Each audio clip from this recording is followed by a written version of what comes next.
All right.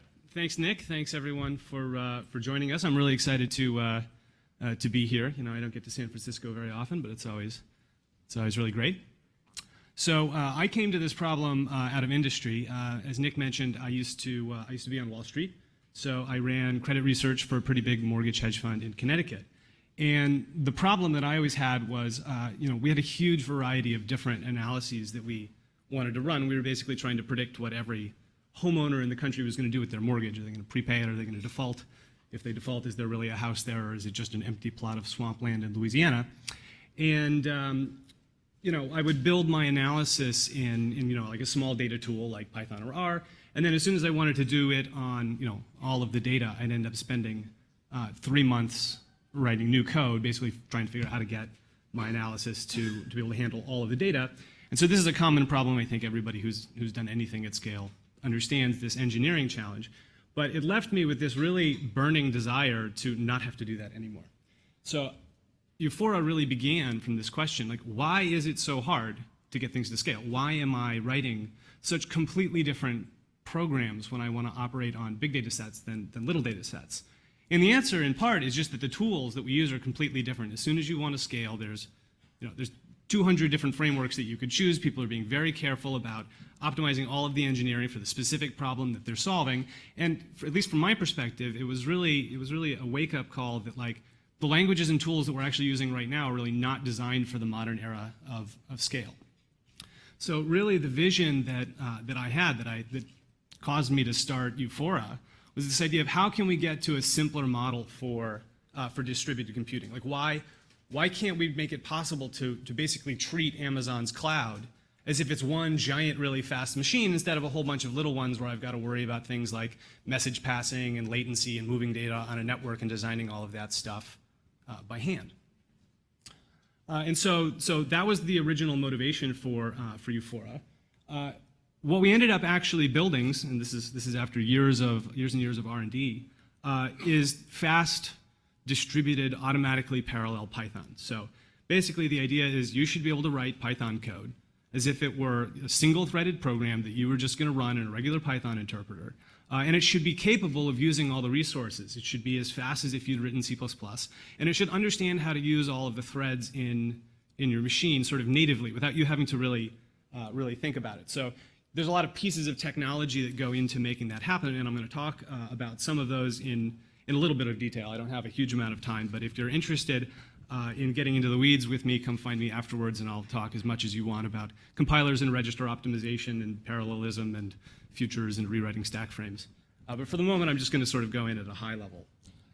But I think the really exciting thing for me is that we're now open source. We decided a couple of months ago that we really wanted to get our stuff much more broadly adopted in the community. So I hit the publish button on GitHub just a few days ago. So we put everything out there. It's all Apache 2.0 stuff. So like you can just do anything that you want with it. And part of the reason I'm here today is to tell you about it and hope that you'll go and give it a star on GitHub and download it and try and build it and find some bugs and tell me what's wrong with my baby. Because that's what's going to happen. I'm realistic about it. So if any of the sort of ideas that I'm talking about sound familiar, I think it's because these ideas have existed in different ways in lots of different places. So for instance, we have a JIT compiler inside of us. Many people are using Julia now because Julia shares a similar vision of wanting to be able to write scripting language code but have it be as fast as C++. On the other hand, Julia really sort of thinks inside of the MATLAB model. It doesn't have an auto-scale component to it. It's like Python. You handle scalability yourself by designing message passing systems. On the other hand, everybody's really in love with Spark right now. It solves some enormously difficult problems in figuring out how to get distributed computation with caching data, keeping it in memory, and being able to pass over it efficiently many times. But Spark is like a lot of these things. It relies on you to break your problem down into MapReduce or some other sort of framework that it can use to reason about how to scale your code out. So you can't just write arbitrary programs. You have to figure out how I'm going to take what I'm doing and jam it into the MapReduce box. And of course, most people who are doing data science would rather not think about any of that stuff. They just want to be able to write like code against pandas data frame and have it just work. And so really the vision of Ufora is to take all three of these ideas, like the regular Python workflow, but the ability to scale, and the ability to have that single thread. I mean, Alex was talking a lot just now about making the code on a single box efficient, actually use all of the processors. From my perspective, if you're working in something like Python, this also means you want the loops inside your Python code to be fast. And to put them all together in one place that's easy to use, that doesn't kick you out of your existing workflow. Very briefly, this is actually how you use it. So the idea is it's a distributed computation platform. So you have the manager machine that you're running, your desktop, and then you have a whole bunch of workers. So you can boot workers in a few different ways. One of them is you can boot machines in Amazon. This is sort of how I do everything, because I don't have the $500,000 bunch of boxes in my basement to play with. So I tend to boot stuff using spot instances. You can also run it locally using Docker. The front-end client just installs with pip, so it's pretty straightforward to get started. And then the interesting thing is when you're actually invoking Ufora technology, the way you do it is by standing up a with block that says within this with block, all the code inside of here, I want you to run it in Ufora. And what it basically does is it takes your source code, cross-compiles it to something the Ufora VMs can understand, ships it up to whatever your worker is, either it's locally or over the network, does all the work remotely, and then it ships proxy objects back. So the idea is you can pull those objects back into memory. So it's pretty straightforward. So why go to all the trouble of picking something new up? Well, really the reason is just to get performance. You want to stick inside your Python workflow, but you want everything to be really fast. So before I did hedge fund stuff, I studied analytic number theory, so I have a soft spot for the primes. I tend to use that as a kind of a stupid demo, I guess. Nobody here is from the NSA, so none of you probably actually care about factoring large primes, but I love this as an example. So here's some really dumb code that just says one function to test if something's prime by just dividing a bunch of things in. Obviously, if you did that, no one would really do it that way. You'd use a sieve, but a sieve would be 20 times more or 10 times more code, and you'd have to actually read it all. The idea is if you just take this code and you dump it into a Python interpreter I have a pretty fast machine in my office, so this code takes about an hour. And the idea is if you stick the with Ufora block in front of it, it takes a little under 10 seconds. And actually, if you make the problem bigger, that's about 300 times faster. If you start making the problem bigger, that runtime gap increases, because you're getting maybe 10x from the compiler. In this case, I was running it on 120 cores in AWS's cloud on spot instances, so I'm paying maybe $1 an hour for that hardware. And you can actually also scale that up. My biggest runs have been on around 6,000 cores, so we can use that pretty efficiently. So with 6,000 cores, you can actually do quite a bit of computation, which is pretty great. And the nice thing is that all of this is coming out of analyzing the language itself, like the code that you wrote. So nothing in life is free, sadly. So basically, the idea is it doesn't run all Python code. It runs a subset of Python. And the idea that we had was to basically force you to write purely functional code. So the idea is if you make a list, you can't change the list. You do everything by making new lists. This is the heart of what makes MapReduce work in the first place. You don't modify the set you're mapping and reducing. You're making a copy, and this allows Hadoop or Spark to figure out how to move the data around in a way that's efficient. We're basically saying, let's do the same thing, but for arbitrary code, not just for things that you've said are map and reducing. It can be a little frustrating, I guess, to switch into this model because you can't just litter your code with print statements, which is like poor man's debugging. It wouldn't work anyways because Ufora is going to run all of your code out of order, so you'd get a very confusing trace if you did that. But part of the idea is that if you work within this framework, you get a lot of benefits. Everything's much faster. It's deterministic. Every time you run a program, you get exactly the same result as you would have last time, which in general is not true in Python. I've had a lot of bugs where you were accidentally relying on the order in which something was in dictionaries, and then it changes and your program gives you a different answer. So we make all of that go away. And at the end of the day, you get a performance win. So from an architecture standpoint, it's basically the same as every other distributed computing thing on the planet. I just put this up here so you can see that, yes, it's like every other one. So not terribly interesting, but you've got the front end on your client that's shipping stuff to the gateway, who's doing the cross-compilation, and he's distributing it to the workers who are doing the work. It is important to note that we're retaining the state of your computation on the workers. So the idea is that if you make a giant list, you pull a bunch of data into memory, it's going to reside on the workers and stay there so that you can query it later. And the idea is, as I said before, is that we really wanted all of this to come from the language itself. So here's another trivial example of doing something. So imagine you wanted to take a list of numbers and filter them by whether they're prime. So in most of these frameworks that you can use, that filter operation is like a primitive that's sort of been built in and written in C++ or Java or whatever, and has the parallelism embedded in it explicitly. In our case, it's actually coming directly out of the language. The way that you would write this is you'd say, if the list is empty or has one thing, we know how to filter it. And if it's bigger than that, let's cut it in half, filter the left half, and filter the right half. So like this actually works and is efficient in Ufora.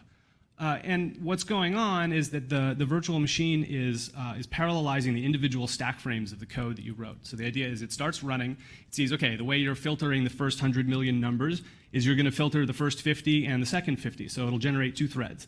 And it'll do that again until all the cores in your system are saturated. And then actually the other reason I love this example is it's actually kind of a non-trivial problem. The runtime for like a function like isPrime is different for small inputs than it is for large inputs. So if you as an engineer were actually solving this problem yourself, like in C++, you might go through a first iteration where you naively sort of put a bunch of the work, if you had 100 cores, you'd take the 100 million and divide them into 10 blocks and stick them on 100 cores, and then you ended up with this problem where basically the cores that had been given low integers would finish and the cores that had been given the top integers would still be doing their work the whole time. So what Ufora does is it actually sees the structure of this problem, and it says, okay, well, when the cores that got the cheap work finish, I'm going to go and I'm going to split one of the other tasks in half and migrate the work to one of the other cores.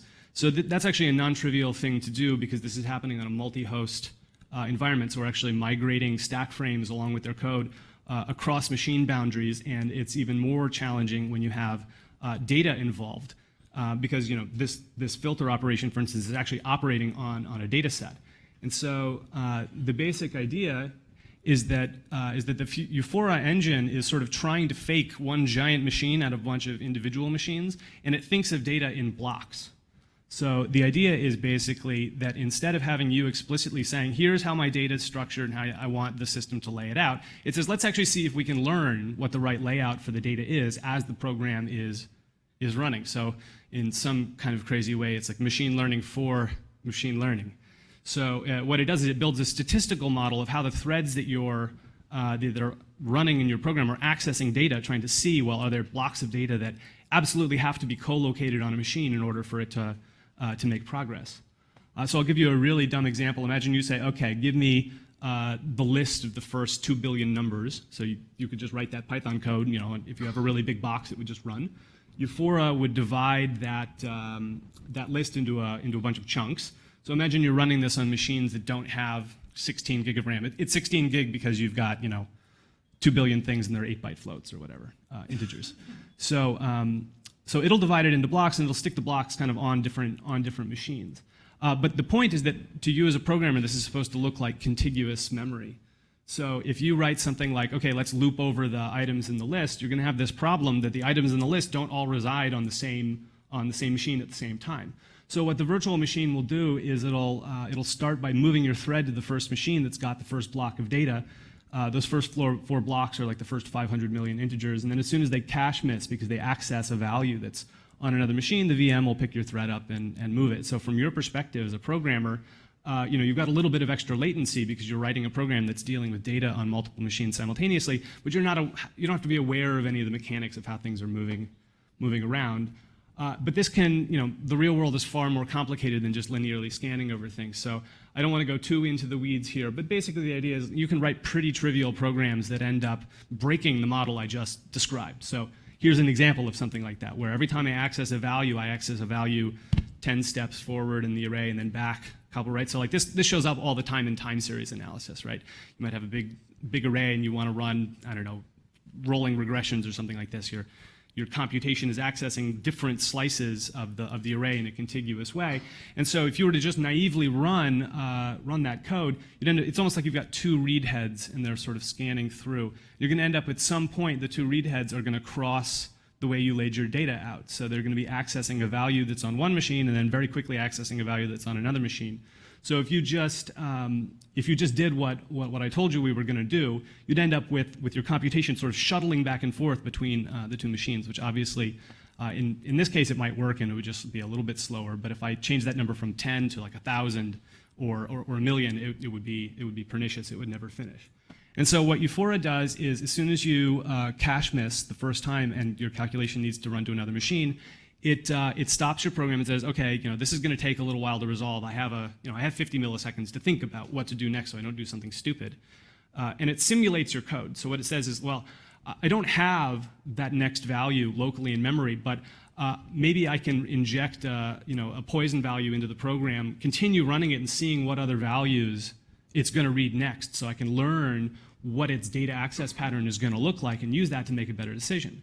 And so it, in fact, does that. And in this case, what it would realize is it would be really dumb to not have the two blocks that we're dealing with on the same machine. And so it passes that information to the scheduler. The scheduler says, okay, I've got to move some data around. I'm not going to be able to get away with just moving the computations. And it ends up doing something roughly like this. So if you have this data access pattern, then your calculation can just run on through and it never knows that anything is wrong. So this is just like one example of what's going on. Overall, the system is sort of treating this like one giant optimization problem. You have lots of blocks of data, lots of threads. It's trying to learn what the access patterns are. And this is all in service of this idea that you as the programmer, unless you're trying to squeeze out the last 20% of performance of these machines, shouldn't have to think about any of these details. Like for the most part, you're not sitting around thinking about how fast your L3 or L1 cache is. You're just writing code and you're assuming that the computer that you've been given operates within the tolerances that you understand. And maybe you're optimizing, so Alex's discussion about optimizing the recommender, some of those same tricks will work here, right? You can reorder your calculations so that you get better cache locality. It's essentially the same model. But at the end of the day, for the most part, our goal is for stuff to just work and for you only to be thinking about this as a way of squeezing a last little bit of performance out of it. So the Python stuff that we open sourced last week is still super new. When we originally started doing this, we had our own proprietary programming language. I learned over the last 4 years that selling a proprietary programming language is really, really, really hard. So part of the reason why we did the Python stuff is a way of making it more accessible, allowing it to consume large bodies of existing code that are out there. So the v0.1, which is the one we put out there, is basically just an implementation of the core Python language.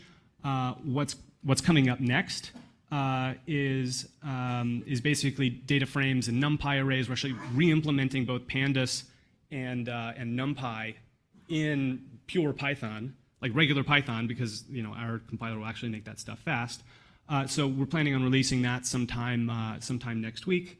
After that, I think the sky is the limit. I mean, there's we've only started to sort of take advantage of all the optimizations that this kind of restricted programming model could allow. There's a lot of reasoning we can do about the code to allow a lot of the same kinds of programs that Alex was talking about just now to run on GPUs, and to make it so that you can do those kinds of things without having to really think about the fact that it's on a GPU. You should just be able to write code. So if that's interesting to anybody, come talk to me. We're very actively working on building that out, and we really want to know what it is that you guys would like to see, because it will actually affect our development priorities. So in closing, we're automatically distributed Python. Check us out on GitHub.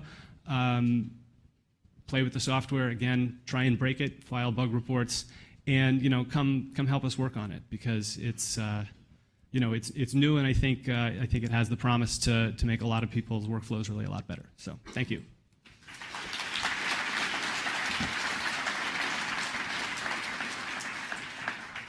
And I've got 1 minute and 20 seconds left, so if anyone has questions, I can sort of see right there. Say it again? Mm-hmm.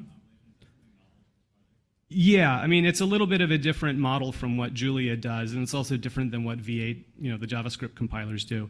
The basic idea is that we're applying some of the same techniques people use for compiling dynamic languages, but because we stripped away the mutability from Python, when we look at class diagrams, like the structure of the code that you've written, we don't have to worry that you're going to rebind a class method or change stuff underneath. So We can also apply a lot of the same kind of reasoning that a C++ compiler would apply to templates. We can do a lot of inlining and dynamic inlining and reasoning about code. We can also do much stronger loop optimizations because we can prove that there's no side effects very deep inside of what things are doing. So it is a little bit different than what's out there. And I think we've only started scratching the surface of what you can do in this kind of restricted model. It really opens up a lot of possibilities. Yeah. So.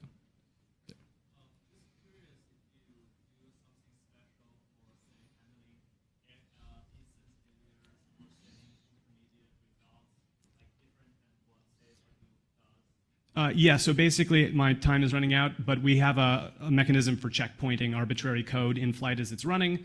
Also, the system is totally deterministic, so if we lose something, we can replay it and know we're going to get exactly the same result, which is not generally true when you're just calling to outside random code. But I'm out of time, so come find me later and I'm happy to talk about it. Thank you for the questions.